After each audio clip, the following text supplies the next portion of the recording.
आज भक्ति का दुख दूर करने के लिए नारद जी का उद्योग। नारद जी ने कहा, तप, वेदाध्ययन, ज्ञान और कर्म आदि किसी भी साधन से भगवान वश में नहीं किए जा सकते। वे केवल भक्ति से ही वशीभूत होते हैं। इसमें श्री गोपी जन प्रमाण है। मनुष्यों का सहस्रों जन्म के पुण्य प्रताप से भक्ति में अनुराग होता है। कलयुग में केवल भक्ति ही सार है। भक्ति से तो साक्षात श्री कृष्ण चंद्र सामने उपस्थित हो जाते हैं। जो लोग भक्ति से द्रोह करते हैं वे तीनों लोकों में दुख ही दुख पाते हैं। सूत जी कहते हैं, इस प्रकार नारद जी के निर्णय किए हुए अपने महात्म्य को सुनकर भक्ति के सारे अंग पुष्ट हो गए और उनसे कहने लगे। भक्ति ने कहा, नारद जी आप धन्य हैं, आपकी मुझ में निश्चल प्रीति है। मैं सदा आपके हृदय में रहूंगी, कभी आपको छोड़कर नहीं जाऊंगी।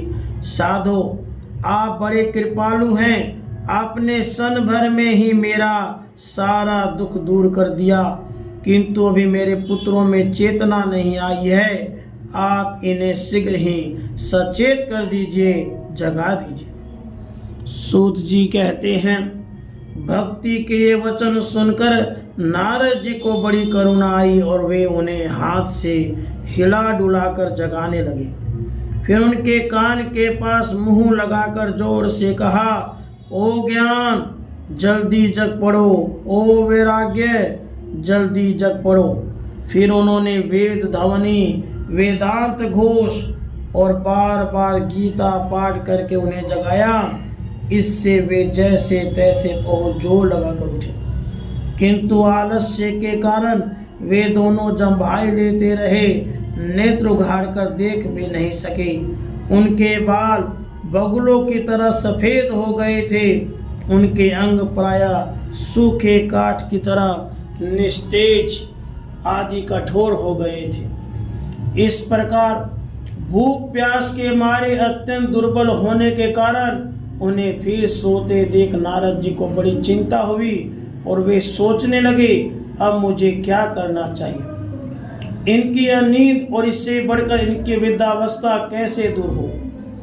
शौनक जी इस प्रकार चिंता करते करते वे भगवान का स्मरण करने लगे। उसी समय आकाशवाणी हुई कि मुने खेद मत करो, तुम्हारा ये उद्योग निस्संदेह सफल होगा। देवर्षि, इसके लिए तुम एक सत्कर्म करो, वह कर मुझे तुम्हें संत शिरोमणि महानुभाव बताएंगे। उस सत्कर्म का अनुष्ठान करते ही क्षण भर में इनकी नींद और वृद्धावस्था चली जाएगी और हर जगह भक्ति का प्रसार होगा। यह आकाशवाणी वहां सभी को साफ साफ सुनाई दी। इससे नारद जी को बड़ा विस्मय हुआ और वे कहने लगे, मुझे तो इसका कुछ आशय समझ में नहीं है। नारद जी बोले, इस आकाशवाणी ने भी गुप्त रूप में ही बात कही है। यह नहीं बताया कि वह कौन सा साधन किया जाए जिससे इनका कार्य सिद्ध हो। वे संत न जाने कहाँ मिलेंगे और किस प्रकार उस साधन को बताएंगे। अब आकाशवाणी ने जो कुछ कहा है उसके अनुसार मुझे क्या करना चाहिए। सूत जी कहते हैं, शौनक जी तब ज्ञान वैराग्य दोनों को वहीं छोड़कर नारद मुनि वहां से चल पड़े और प्रत्येक तीर्थ में जाकर मार्ग में मिलने वाले मुनीश्वरों से वह साधन पूछने लगे। इस प्रकार जिन जिन ऋषियों से उसके विषय में पूछा गया उन्होंने निर्णय करके यही कहा कि यह बात दुस्साध्य है। तब नारद जी बड़े चिंतातुर हुए और बद्री वन में आए। ज्ञान वैराग्य को जगाने के लिए वहां उन्होंने यह निश्चय किया, मैं तप करूंगा। इसी समय उन्हें अपने सामने करोड़ों सूर्यों के समान तेजस्वी सनकादि मुनीश्वर दिखाई दिए। उन्हें देखकर वे मुनिश्रेष्ठ कहने लगे।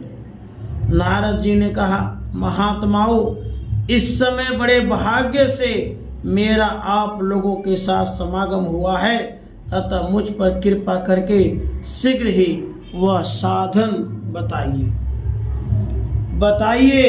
आकाशवाणी ने जिसके विषय में कहा है वह कौन सा साधन है और मुझे किस प्रकार उसका अनुष्ठान करना चाहिए, आप इसका विस्तार से वर्णन कीजिए। भक्ति, ज्ञान और वैराग्य को किस प्रकार सुख मिल सकता है और किस तरह इनकी प्रेम पूर्वक सब वर्णों में प्रतिष्ठा की जा सकती है। सनकादि ने कहा, देवर्षि आप चिंता न करें, मन में प्रसन्न हो, उसके उद्धार का एक सरल उपाय पहले से ही विद्यमान है। नारद जी, द्रव्य यज्ञ, तपो यज्ञ, योग यज्ञ और स्वाध्याय रूप ज्ञान यज्ञ, ये सब तो स्वर्ग आदि की प्राप्ति कराने वाले कर्म की ही ओर संकेत करते हैं। पंडितों ने ज्ञान यज्ञ को ही सत्कर्म अर्थात मुक्तिदायक कर्म का सूचक माना है।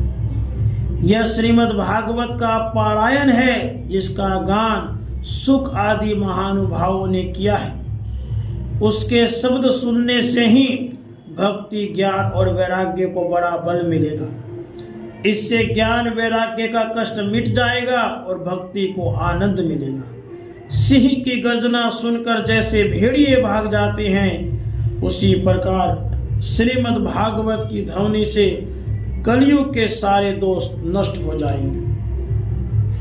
तब प्रेम रस प्रवाहित करने वाली भक्ति, ज्ञान और वैराग्य का साथ लेकर प्रत्येक घर और व्यक्ति के हृदय में कीड़ा करेगी। नारद जी ने कहा, मैंने वेद वेदांत की ध्वनि, गीता पाठ करके उन्हें बहुत जगाया, किंतु फिर भी भक्ति, ज्ञान और वैराग्य तीनों नहीं जगे।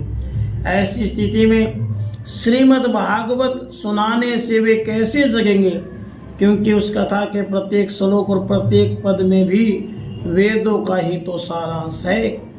आप लोग शरणागत वत्सल हैं, आपका दर्शन कभी व्यर्थ नहीं होता, इसलिए मेरा यह संदेह दूर कर दीजिए, इस कार्य में विलंब न कीजिए। सनकादि ने कहा, श्रीमद् भागवत की कथा वेद और उपनिषदों के सार से बनी है, इसलिए उनसे अलग और उनकी फल रूपा होने कारण वह बड़ी उत्तम जान पड़ती है। जिस प्रकार रस वृक्ष के जड़ से लेकर शाखा अग्र पर्यंत रहता है, किंतु इस स्थिति में उसका आस्वादन नहीं किया जा सकता, वही जब अलग होकर फल के रूप में आ जाता है तो संसार में सभी को प्रिय लगने लगता है। दूध में घी रहता ही है, किंतु उस समय उसका अलग स्वाद नहीं मिलता, किंतु जब उससे अलग हो जाता है तब देवताओं के लिए भी स्वाद वर्धक हो जाता है। खांड तीख के ओर छोर और बीच में व्याप्त रहती है, फिर भी अलग होने पर इसकी कुछ और ही मिठास होती है। ऐसी यह भागवत की कथा है। यह भागवत पुराण वेदों के समान है। श्री व्यास देव ने इसे भक्ति, ज्ञान और वैराग्य की स्थापना के लिए प्रकाशित किया है। पूर्व काल में जिस समय वेद वेदांत के पारगामी और गीता की भी रचना करने वाले भगवान व्यास देव खिन्न होकर अज्ञान समुद्र में गोते खा रहे थे, उस समय आपने ही उन्हें 4 श्लोकों में इसका उपदेश किया था।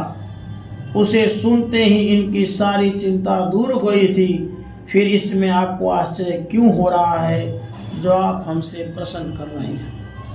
आपको उन्हें शोक और दुख का विनाश करने वाला श्रीमद् भागवत पुराण ही सुनाना चाहिए।